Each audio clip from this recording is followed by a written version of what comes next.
If you watch the hands of a clock, they sometimes seem to stand still. We've been at the couple of minutes to midnight on the nuclear war clock for ages. So, does this make nuclear war more likely? The longer the war lasts in Ukraine, is Russia more likely or less likely to use nukes? Join me, Jan Darash, for How We Got Here. The global discourse around nuclear weapons has long been governed by a set of prevailing assumptions about state behavior and escalatory pathways that led to their use. Yet, as the Russo-Ukrainian conflict unfolds, these assumptions are being called into question against the backdrop of a war that has lasted over 2.5 years, with Ukraine launching operations deep into Russian territory. One stark reality remains. Despite all expectations, nuclear weapons have not been deployed. Despite repeated warnings and overt nuclear threats from the Kremlin, Russia has refrained from any preparatory steps for nuclear weapons use. This lack of action contradicts the expected outcomes articulated in numerous military simulations that predicted rapid escalation to nuclear engagement in similar scenarios. This divergence from predicted outcomes raises essential questions about the validity of existing assumptions regarding nuclear deterrence and escalation. Traditionally, experts have viewed nuclear weapon use as a logical endpoint in continuum of conventional military conflict. Yet, the Russo-Ukrainian war suggests a more complex reality, where the presence of nuclear capabilities does not guarantee their use.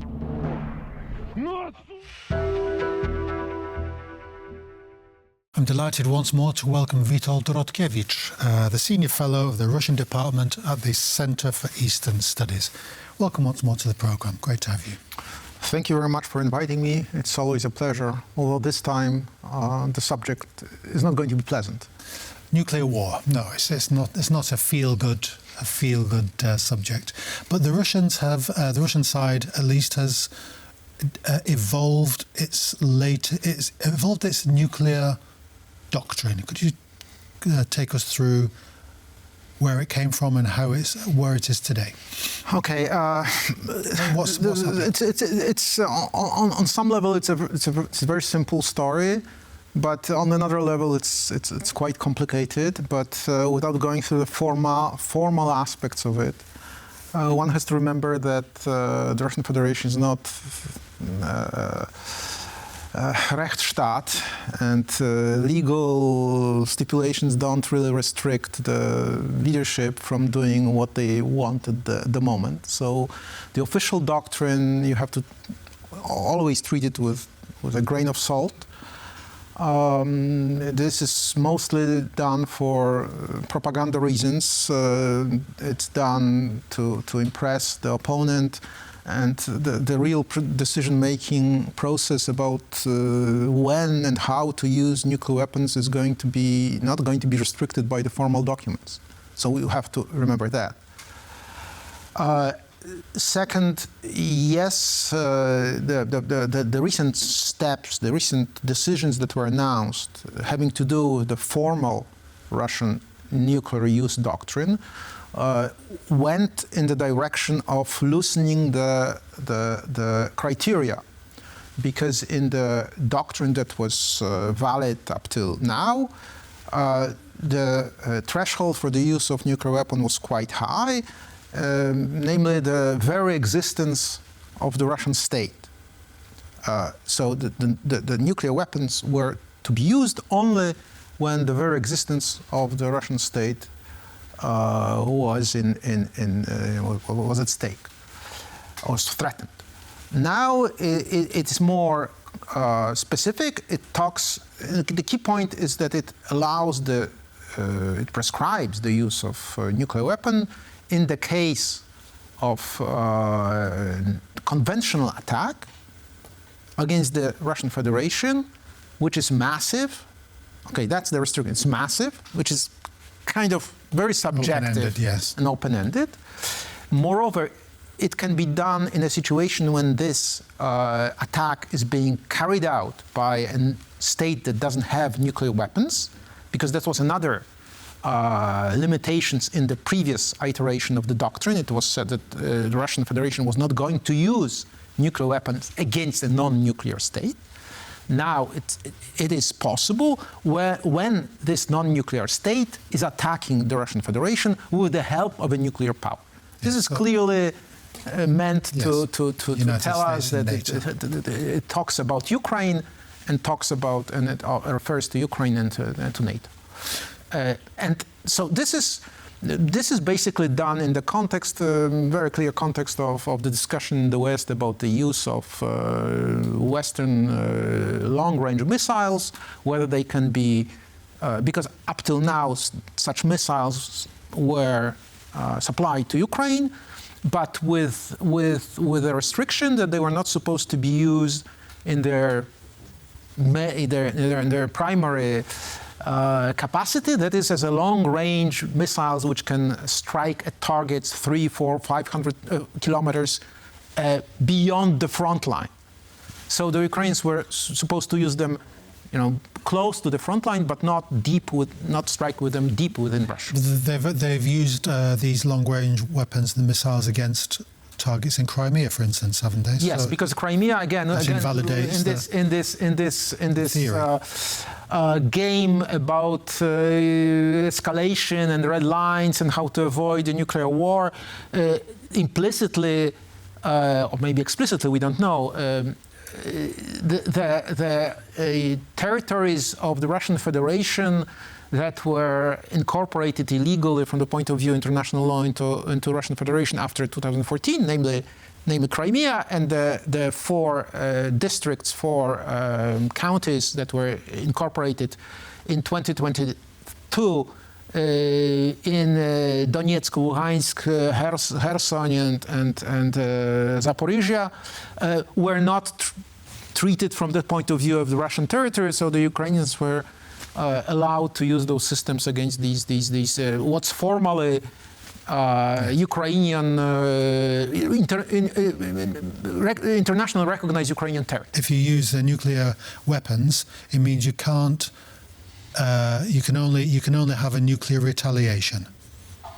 You can't use the threat of using weapons as successfully because you've already used them. Yes, but that depends on our answer. I mean, we can imagine a scenario in which this is the scenario which is a kind of step B or scenario. The first scenario is they use nuclear blackmail and we give up. We basically surrender. The second one is we don't surrender. The Russians use nuclear weapons, which, by the way, I think in the current context, in the current logic of the situation, I think it's excluded. They are not going to use this against Ukraine, and as long as there is no open warfare between Russia and NATO, they are not going to use tactical nuclear weapons. Then, if they use tactical nuclear weapons, and then we get scared and we capitulate, this is second scenario. And I think this is, to simplify things, this is as far as successful scenario from the Russian point of view can look like, because the unsuccessful scenario is that their opponents, that is the Western side, also responds according to the classic deterrence, nuclear deterrence theory and doctrine, responds with similar nuclear weapons, tactical nuclear weapons, and then we are in, according to the theory of the use of nuclear weapons, we enter into this period or the stage of possible escalation. The range and the strength of these nuclear weapons can be then there is an so-called escalation ladder. Both sides claimed always that there was a discussion to whether the use of if you enter, how much it is inescapable that if you cross the Rubicon, there is no way to stop before the total Armageddon. I suppose the thing about red lines, having red lines, not just from the Russian side, but also from the United States side, is you can always move a fraction, half a step back. and say this is a new red line and then a new red line.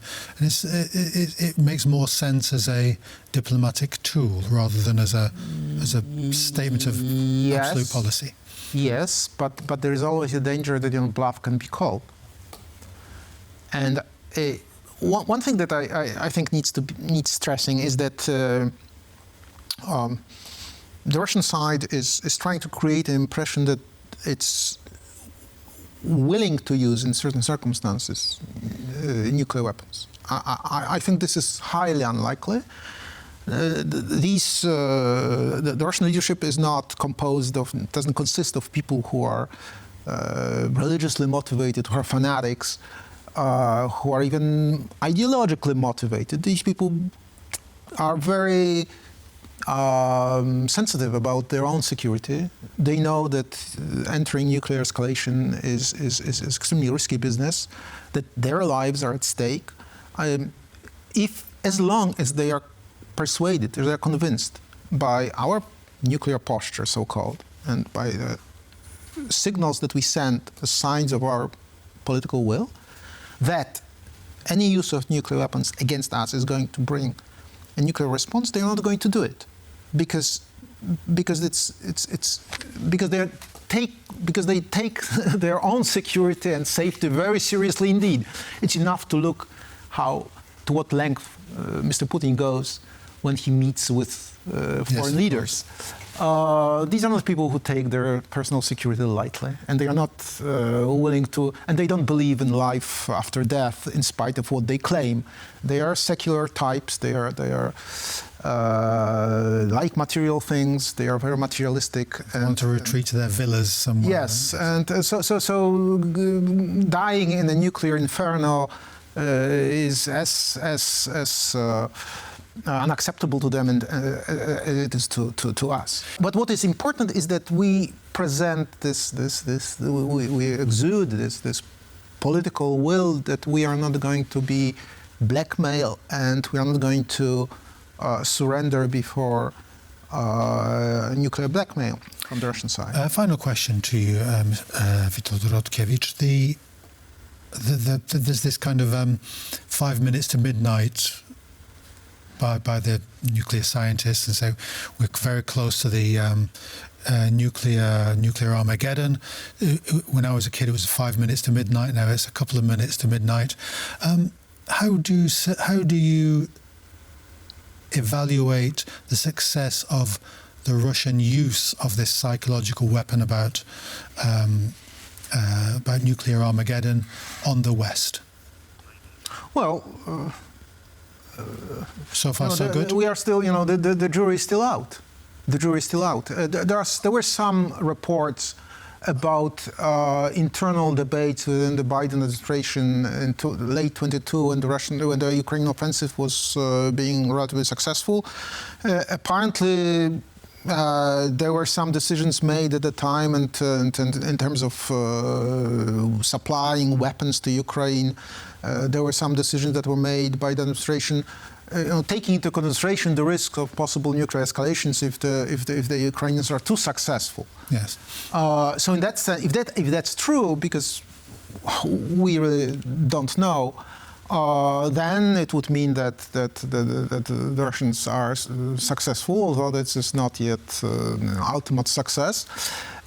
On the one hand, and also looking at the debates that we are having today about the use of long-range missiles, the topic about which we started, yes, I mean, this is clear that Western reluctance to allow these systems to be used, and these leaks about alleged American intelligence community assessments on that were successful.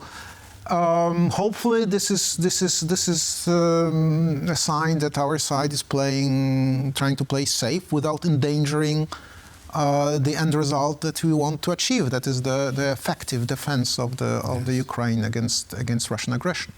I'm sure we'll have you back onto our program and to assess the state of all these mind games as they develop.